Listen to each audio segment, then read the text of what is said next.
السلام عليكم. اللهم صل وسلم على نبينا محمد. مرحبا بكم في الهلال اليوم. أحدث أخبار الزعيم هنا. اشتركوا وفعلوا الجرس وخلونا ندعم الهلال مع بعض. يلا نبدأ. تصريحات نارية من أسطورة الهلال ضد نجوم الزعيم بعد التعثر أمام الاتحاد.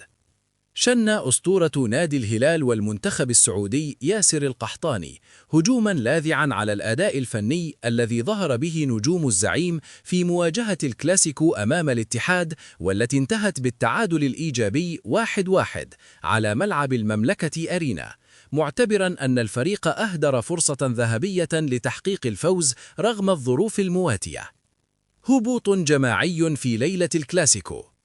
وعبر القحطاني عن استيائه الشديد من المردود الفني لركائز الفريق الأساسية، مؤكداً أن المباراة شهدت أسوأ مستويات للثنائي البرتغالي روبن نيفيز والصربي سيرجي سافيتش منذ انضمامهما للنادي، كما طال نقده الأسماء الكبيرة الأخرى مثل ثيو هرنانديز والفرنسي كريم بنزيما، بالإضافة إلى القائد سالم الدوسري، مشيرا إلى أن هؤلاء النجوم غابوا تماما عن فاعليتهم المعتادة ولم يظهروا بالصورة المرجوة في قمة الجولة.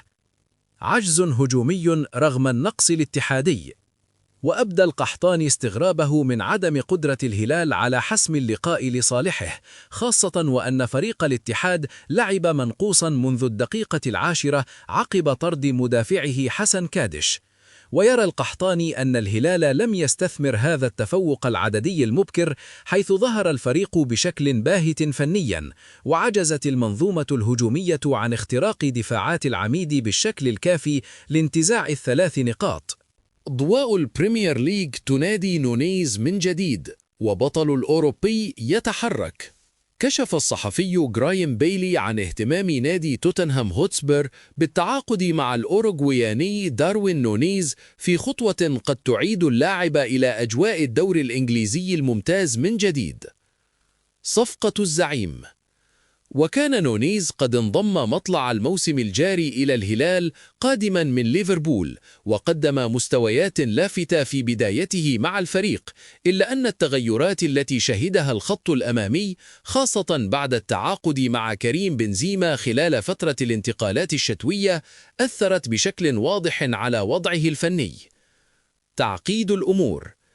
كما زادت الأمور تعقيداً بعد استبعاده من القائمة المحلية في بعض الفترات، وهو ما وضع اللاعب في موقف صعب ودفع وكلاءه للبحث عن خيارات جديدة تضمن له الاستمرارية والمشاركة المنتظمة، خصوصاً في ظل رغبته في الحفاظ على حضوره التنافسي على المستوى الأوروبي. بطل الأوروبي.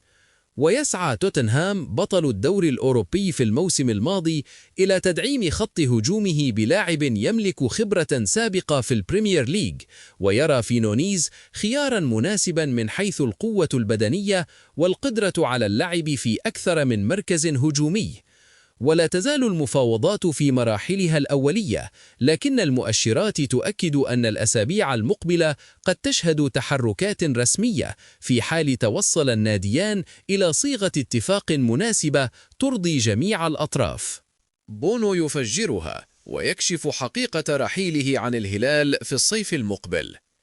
علق الحارس المغربي ياسين بونو على الأنباء التي ربطته بإمكانية الانتقال إلى ريفر بليت الأرجنتيني خلال الفترة المقبلة، مؤكدا تمسكه بعقده مع الهلال السعودي.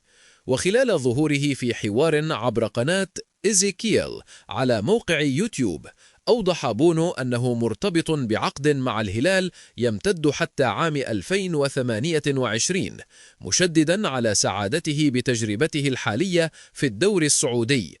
وقال بونو إنه يطمح إلى الاستمرار مع الهلال والمساهمة في حصد المزيد من البطولات، لكنه أشار في الوقت ذاته إلى أن كرة القدم لا يمكن التنبؤ بما تخبئه في المستقبل، ما يترك الباب مفتوحا أمام جميع الاحتمالات. بنزيما اشتبك مع إنزاغي في كلاسيكو الاتحاد وصدمة اللاعبين، زلزال في الهلال. كشفت تقارير صحفية من بينها شبكة ماتش داي سنترال عن كواليس ساخنة شهدتها غرفة ملابس نادي الهلال عقب التعادل المخيب أمام الاتحاد 1-1، بطلها النجم الفرنسي كريم بنزيما، مشادة مع إنزاغي بين الشوطين. وتشير الأنباء إلى أن بنزيما دخل في مشادة كلامية حادة مع المدرب الإيطالي سيموني إنزاغي خلال استراحة ما بين الشوطين في مباراة الكلاسيكو. ويبدو أن الخلاف تركز على المهام الفنية الموكلة للنجم الفرنسي، وهو ما انعكس على أدائه في الشوط الثاني الذي وصفه المحللون بأنه كان باهتا وأقل من التوقعات. ندم في صفوف اللاعبين. الأمر لم يتوقف عند المدرب، بل امتد ليشمل بيئة الفريق، حيث ذكرت تقارير أن عددا من لاعبي الهلال أبدوا استياءهم وندمهم على قرار الإدارة بالتعاقد مع بنزيما في الميركاتو الشتوي الماضي.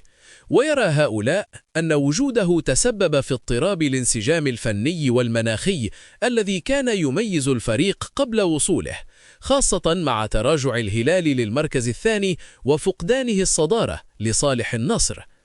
أرقام محبطة وتوقيت صعب. منذ انضمامه للهلال شارك بنزيما في 3 مباريات فقط، ورغم بدايته القوية تهديفيا إلا أن ظهوره في الكلاسيكو أمام فريقه السابق الاتحاد كان مخيبا للآمال، حيث صنف ضمن أسوأ لاعبي المباراة تقييما، مما ضاعف من الضغوط الجماهيرية والإعلامية عليه. أول تعليق من سيميوني إنزاغي بعد تعادل الهلال أمام الاتحاد.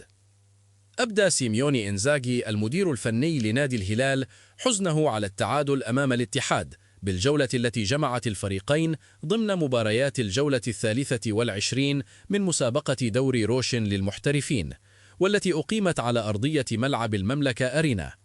وقال إنزاغي في تصريحات عبر المؤتمر الصحفي الخاص بالمباراة: من الطبيعي أن يكون هناك حزن بعد المباراة. الشوط الثاني لم نكن جيدين جدا. وتابع: لم نقدم المستوى الذي يتوقعه منا الجميع. دورنا الآت هو أن نحلل المباراة ونبدأ بالتحسين للمباريات القادمة. وواصل: كان يجب علينا تسجيل الثاني والتقدم. حارس الاتحاد رايكوفيتش تألق أمامنا. سنعمل جيدا على تحليل الأخطاء. واختتم: أهنئ المملكة العربية السعودية بيوم التأسيس، وسنواصل العمل بهذا الشكل لتحسين الأمور خلال الفترة المقبلة. بهذا نصل إلى ختام نشرتنا لهذا اليوم. نتمنى أن نكون قد قدمنا لكم تغطية شاملة لكل ما يخص الهلال.